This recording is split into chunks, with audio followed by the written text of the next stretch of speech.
The magic moment was when I looked at my 12 schmendricks, as the phrase goes. Like Italian ices, chipwiches, fudgicles, milk. Within 1 hour, I sold out the entire cooler for $125.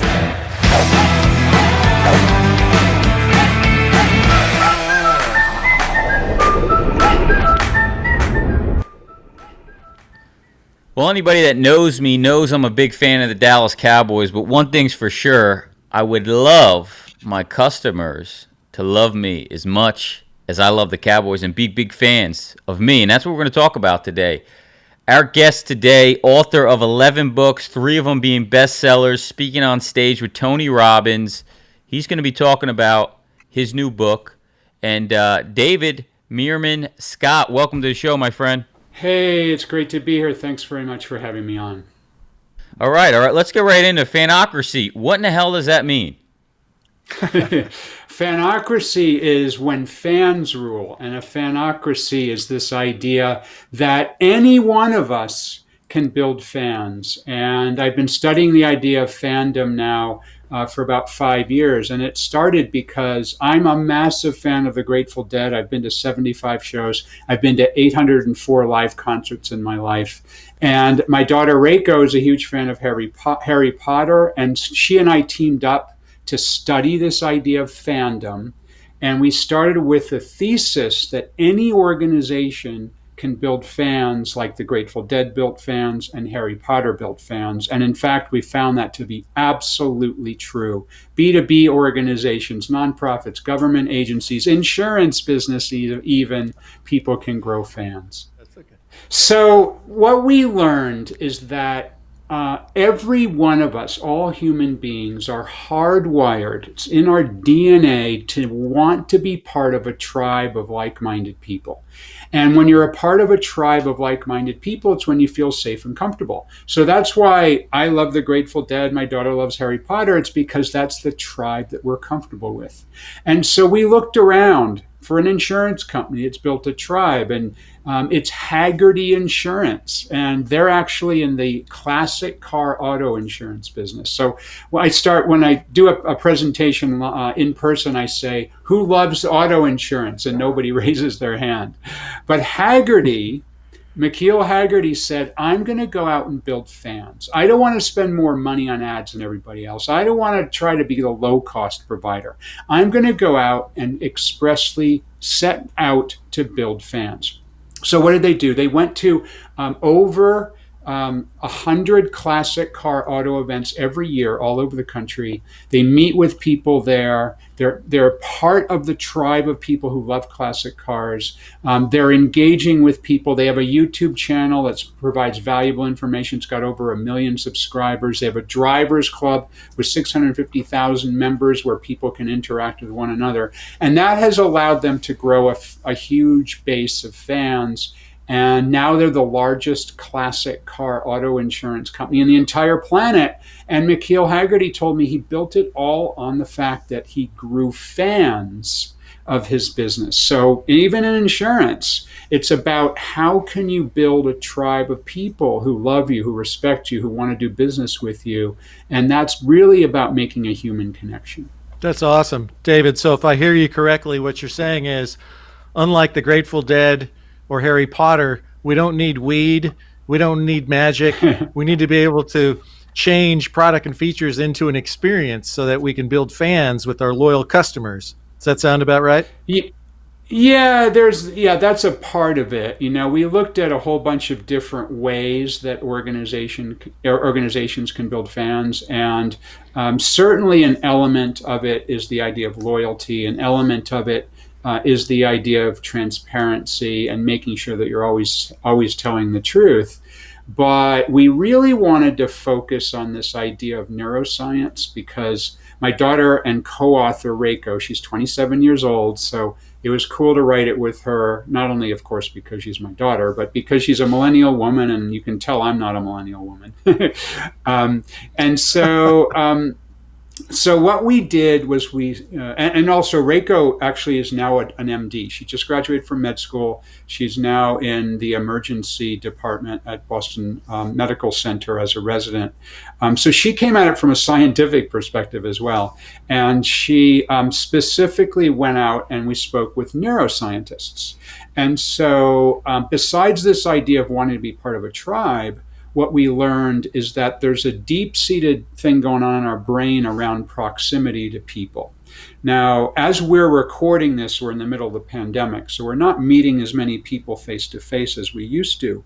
We'll emerge from this soon, but at this point, we're not. But under normal circumstances, if you think about getting close to other people, this is incredibly powerful because when you're about 12 feet or further away, which is considered public space, that's when our brains say, we know there's people there, but we don't worry about them yet. Inside of 12 feet to about 4 feet, that's called social space. So now during the pandemic, we're social distancing, which means keep people in social space. And then inside of 4 feet is called personal space. And with personal space, that's the most powerful human connections that happen when you like and trust somebody, and they're you're in their personal space about 4 feet away.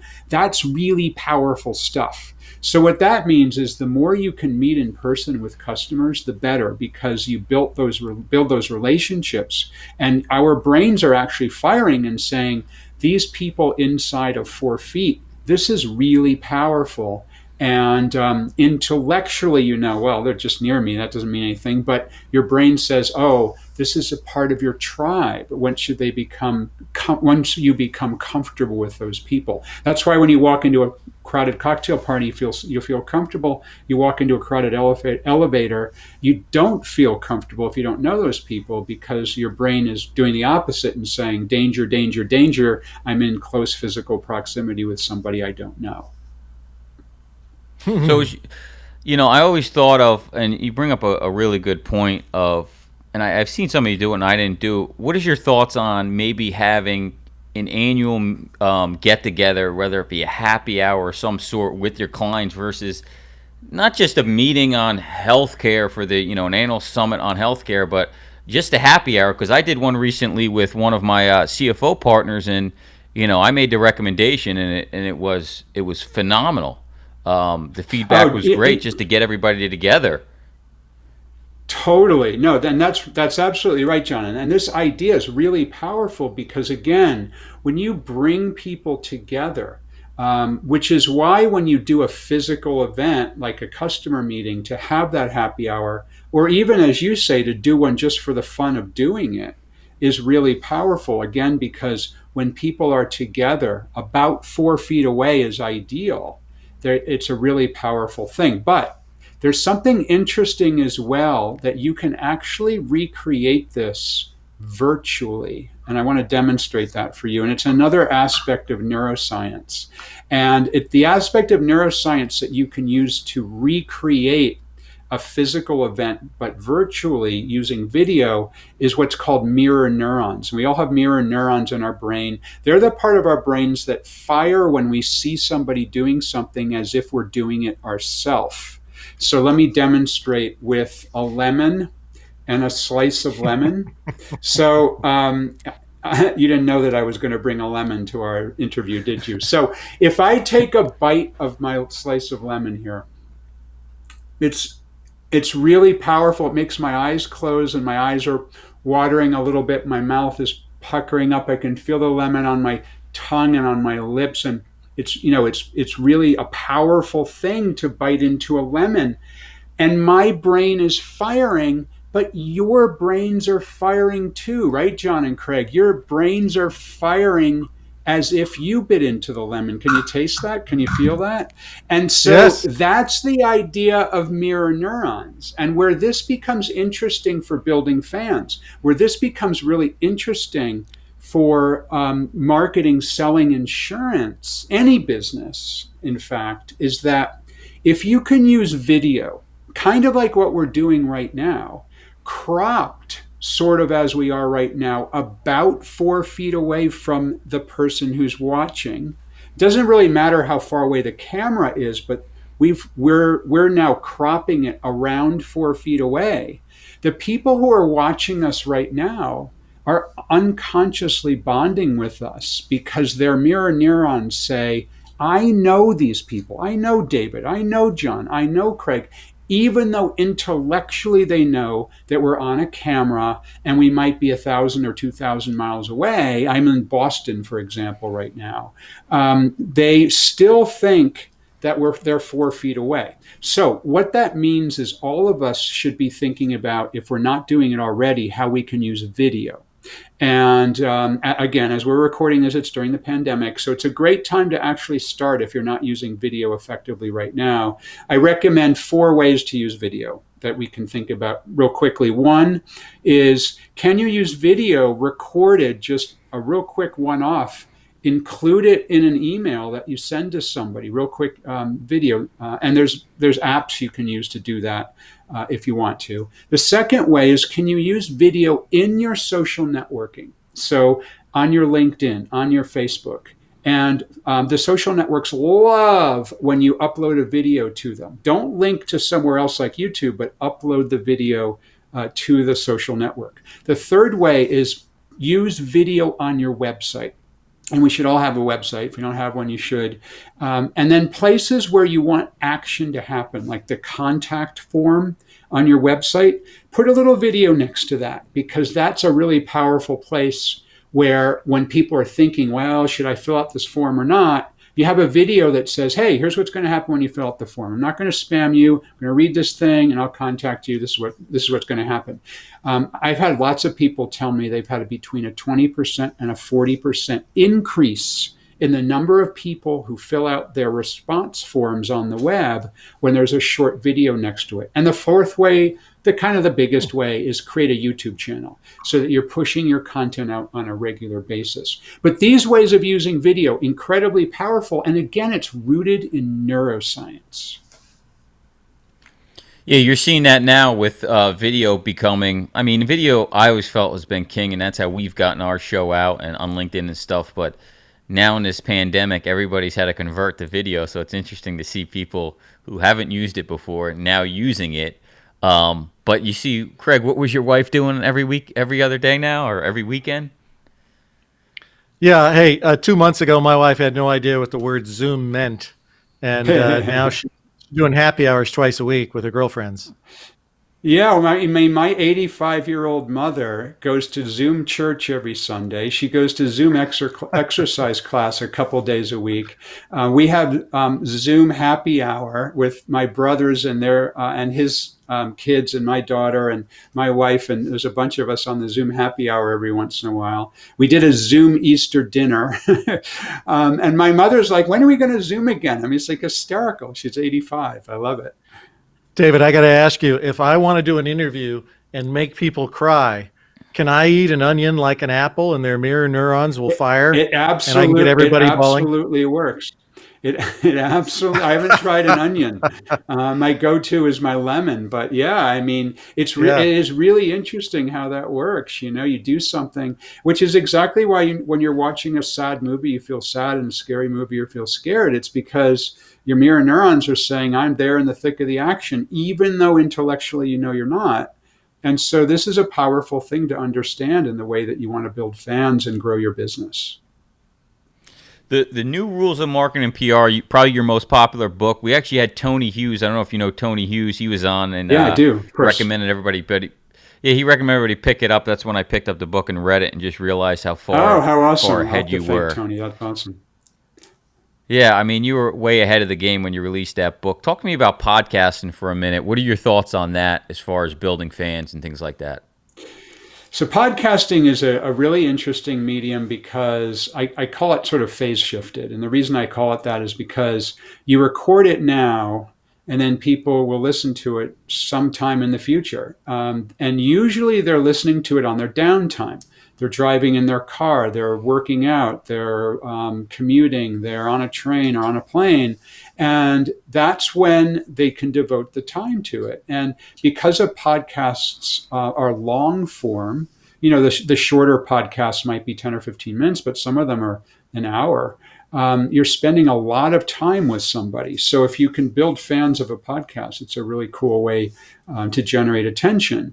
So what I've seen, however, is a lot of people have started podcasts and then they don't stick with it long enough to gain traction. So they'll start their podcast, they'll do 10 or 20 or 30 episodes, and then for whatever reason, they'll stop. So I think you have to get over kind of an initial dip of your enthusiasm level, as well as the level of people who are going to subscribe to it. And as you get better at it, as you get more comfortable with the medium, as you begin, if you do, you don't have to do guests, but a lot of people do. If you have guests on your podcast, you start to get more interesting guests. Then wait for your podcast to take off. There are a lot of them out there now. Last I heard, there's something like 1 million podcasts. So it is hard to break through, but at the same time, there are always a niche. There's always a niche to be filled with a podcast. You can always create something where there'll be a demand.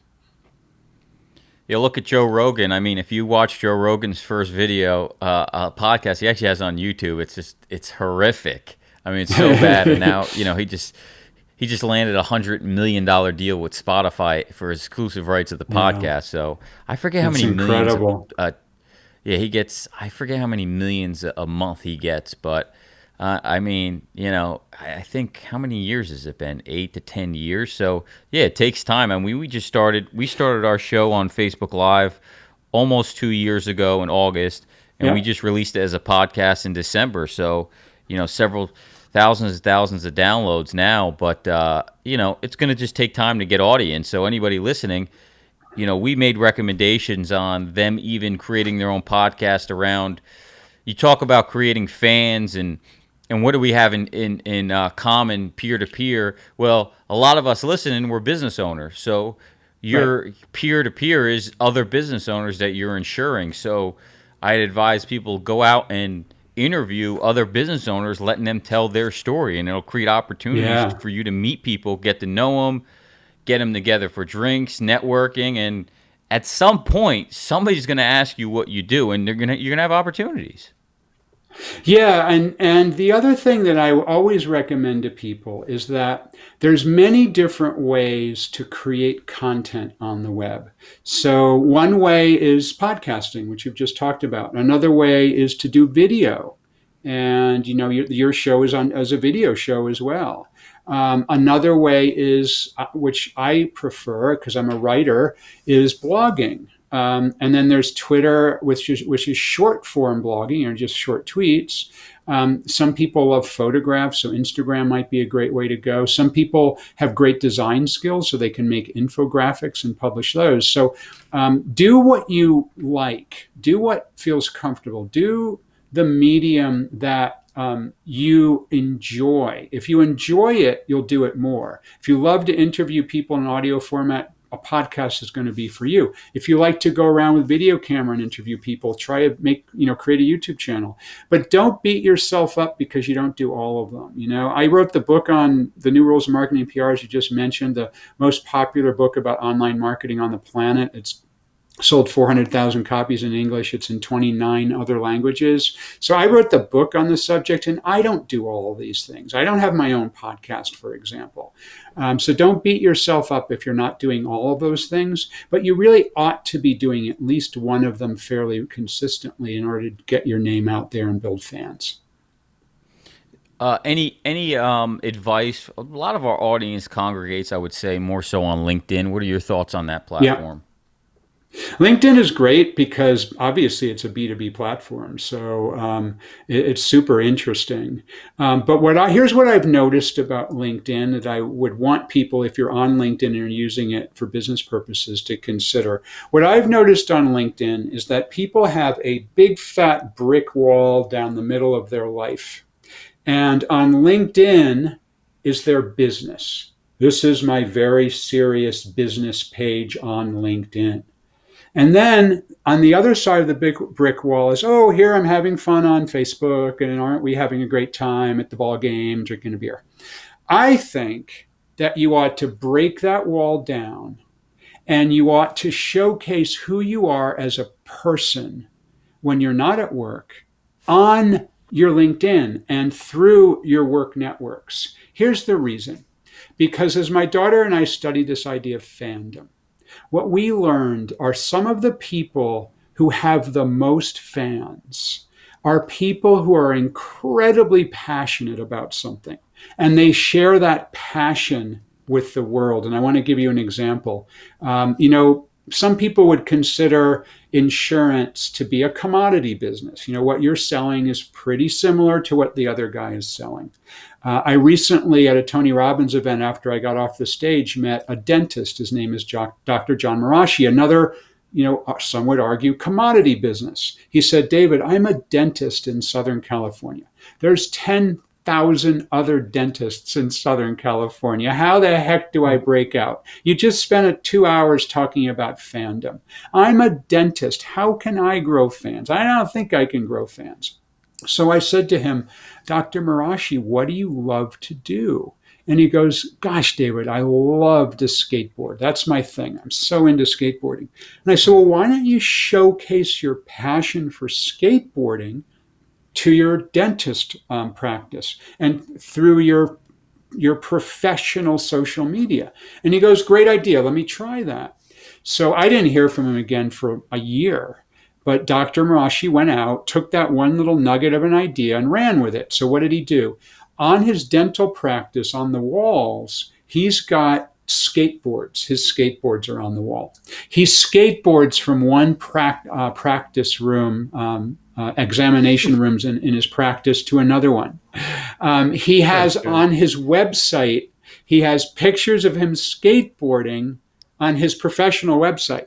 He started an Instagram feed, and many of the photos on the Instagram feed are him skateboarding. And yes, he also has pictures related to his dental practice on the Instagram. And then Dr. Marashi reached out to me a couple of months ago. He goes, David, you remember me? Oh my gosh, the coolest thing happened. You told me about maybe showcasing my love of skateboarding. I did it. And I'm now famous in California as being the skateboarding dentist. He has 14,000 followers on his Instagram. It's an Instagram of a dentist, by the way, with 14,000 followers. And he told me that he was actually able to measure over the last year that simply talking about his skateboarding has led to a 30% increase in new patients that he can directly tie to the fact that he's talking about himself as the skateboarding dentist. The reason is that people are attracted to people who have passion for what they do. They have passion for the ball team they support. They have passion for the hobby like skateboarding that they do. They have passion for whatever it is. In my case, I love live music, 804 live shows, 75 Grateful Dead concerts. Everybody of my friends in my professional world knows I love the Grateful Dead. I love them so much, I wrote a book about them called Marketing Lessons from the Grateful Dead. And so people know I'm a fan of the Grateful Dead. But here's the thing. They don't have to be a fan of skateboarding to love Dr. Marashi. They don't have to be a fan of the Grateful Dead to appreciate that I'm passionate about them. So this is the idea of passion. And passion is infectious. And so I know you asked me a really simple question about LinkedIn and you set me off here. I apologize for that. But at the same time, if you can show what you're passionate about on your LinkedIn can come alive and be a place that you build fans, as opposed to what most people do. And this is my professional profile on LinkedIn, period. Yeah, I think I love the idea. I mean, I think it's great. I think it's a matter of giving them the ability to relate with you on a personal level that attracts them so much versus just business, showing that you're a real person. And I see some posts that I have and I haven't done enough of that are more personal, and I kind of tie it into business in a funny way. I think I posted something recently about a pizza, putting a pizza in the oven, and that'll get more, attention than the business post. Yes. And even though those are being seen by your business audience, And then, bringing the conversation back full circle, then when you meet somebody at a bar at your happy hour, they go, oh my God, that post you did about pizza, that was super cool. And now you're a human being and not a B2B robot salesperson, which is what so many people think that those LinkedIn profiles are like. So yeah, that is absolutely a way to go. Well, excellent. I think we'll end it there. Where can they find you? So a number of different places to check out. If you're interested in learning more about how to build fans in your business, you can check out the book FANOCRACY, and I have a ton of content, videos and other things you can do on fanocracy.com. So www.fanocracy.com. And then if you want to check me out, davidmeerman-scott.com. Or just Google David Meerman-Scott. I'm the only one on the planet, so you'll find me. And on most social networks, Facebook, Twitter, and whatnot, Instagram, I'm DM Scott. That's DMSCOTT. Well, excellent. Thank you so much for joining us, David. Go ahead, Greg. Say hi to Bill My Walton, pleasure. fellow Deadhead. Bill's a great guy. He's a friend of mine, and he actually wrote the forward. Yeah, he wrote the forward to my book, Marketing Lessons from the Grateful Dead. And every time I see him at a show, it's fabulous. He is the world's biggest deadhead, not only because he's 7 feet tall, but because he's been to 850 Grateful Dead shows. Wow, that's passion. That is a fan. That's passion right there. And if you ever heard Bill commentate, he brings up the Grateful Dead constantly. So he's a perfect example of somebody who's passionate about something. You don't have to love the Grateful Dead to love Bill for that passion. For sure. Excellent. Well, there it is, guys. Go out, create some fans, win more clients, retain more clients. There it is. Thanks so much, David. Guys, we will see you on the next one. Thanks for joining us. Take care.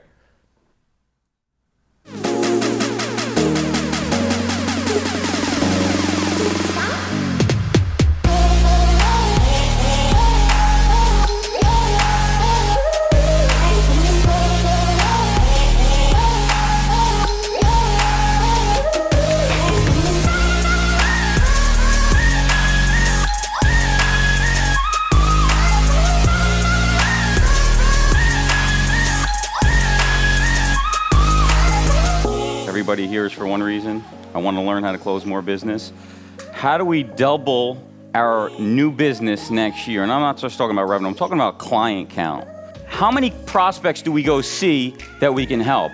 Almost all of them. The number one problem everybody has is prospects, but outside of that is how do I talk in the meeting? What do I say? Recognizing that you have to talk to different people different ways is the core foundation of your sales communication.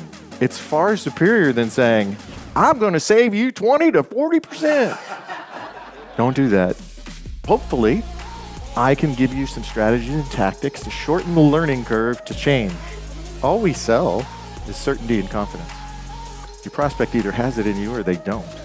These guys can't do what we can do, especially the big guys. It's not their business model. So how do we come up with a way that they can hire us, right? So the Trojan horse was born.